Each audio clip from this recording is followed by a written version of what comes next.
Hello, my name is John, and today we'll be reading 6 Simple Reasons They Are Wrong on Tariffs by Kevin McCullough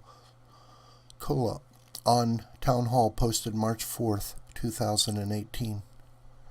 Kevin breaks news as it happens in New York on media's AM weekday afternoons.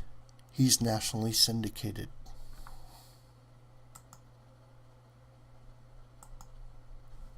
There was a simple reason why Donald Trump won the 2016 election.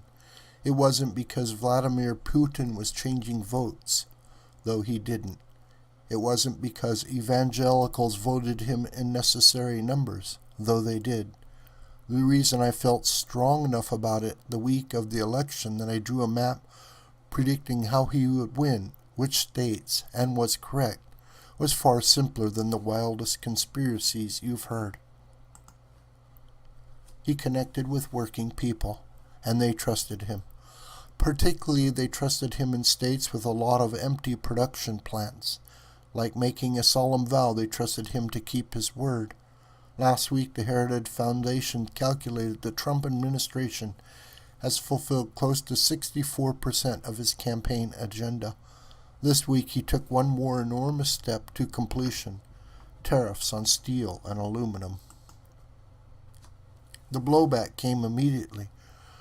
From the Wall Street Journal to New York Times, CNN's Jeffrey Sachs to Townhall's Guy Benson, the cries were all reflective of the same ominous warning.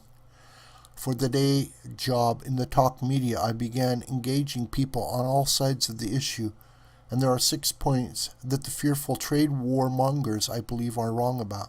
At the very least, I believe they may be overstating the case. Number 1. Trade war is not a given. The most repeated statement in the collective analysis thus far asserts that an all-out trade war will soon follow the implementation of the tariffs.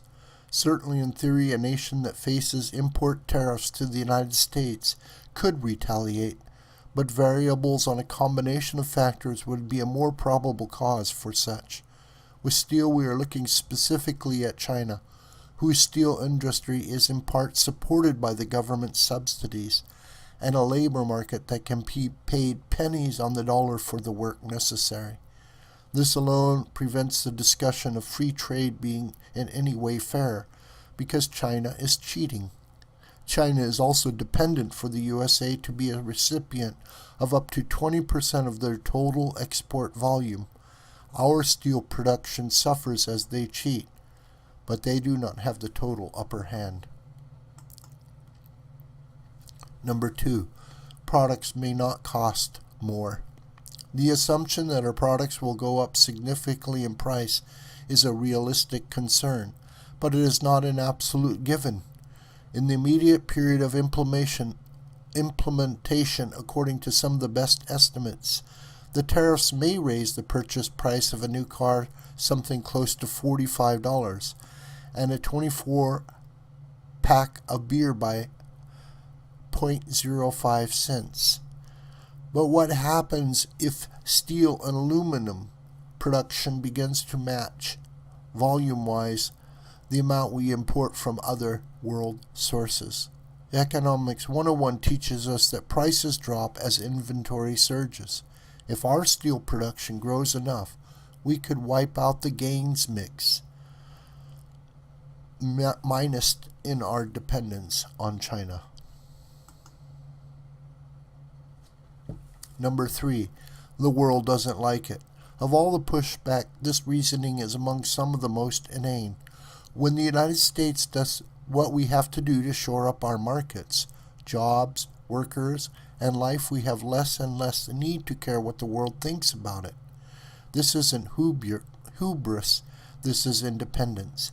To be tied to China's cheap steel, Saudi Arabia's oil reserves, and the good graces of the global community fundamentally puts us at a more vulnerable position from an economic and national security standpoint. Like much of the rest of the Trump focus, America needs to shore up America's capacity for whatever faces us, and being utterly dependent upon others doesn't move us in that direction. Number 4, we shouldn't pick winners and losers. This is an argument normally made when discussing competition between domestic companies here in the USA. Jonathan Hennick, appearing on Neil Cavuto on Friday, repeatedly invoked this as some of the sort of determining factors why tariffs should be prevented. But it's an illegitimate argument. This isn't picking one steel factory over another and using taxpayer incentives to cause one or the other to succeed. This is a fight for survival between a metal industry that has suffered enormous loss for the better part of multiple decades and the slave labor of China. The winners in the near term are the steel and aluminum workers. Number 5, the national security consideration. Those that have argued that a trade war is inevitable seem to also forget the increasingly perilous hair trigger of real war that the globe is constantly on the edge of.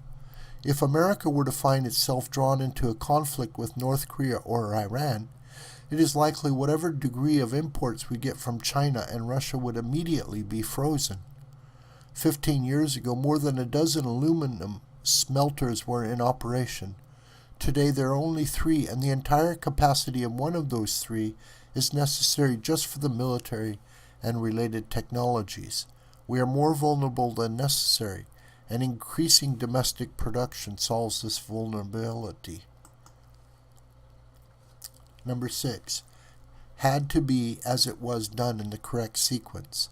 Because of the rapid growth of the economy by rolling back some of the 2,000 plus regulations coupled with a very real impact that the Trump tax reform is having now, is the absolute right time to push for this leveling of the playing field. Most Americans will be more likely to accept an increase in the price of the next car by $45 if they know that Americans are benefiting. They are even more so if they have on average $90 more per week appearing in their paycheck. President Trump should not have surprised anyone with this announcement. He campaigned on the idea and is keenly linked to why he won the Rust Belt and the nation. The tariffs are called protectionist by voices trying to scare the American people, but fear is unnecessary.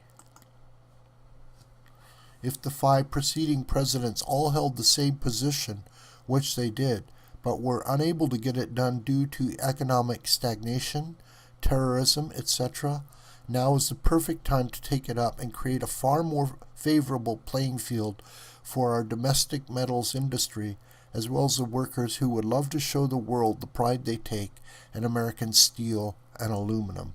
The tariffs are the right thing to do. This video is a production of the School of the White Crane. My name is John Brook, and you can reach me through commentary on this video or through my Gmail listed here. Please share this video with family and friends and on social media. May God richly bless you.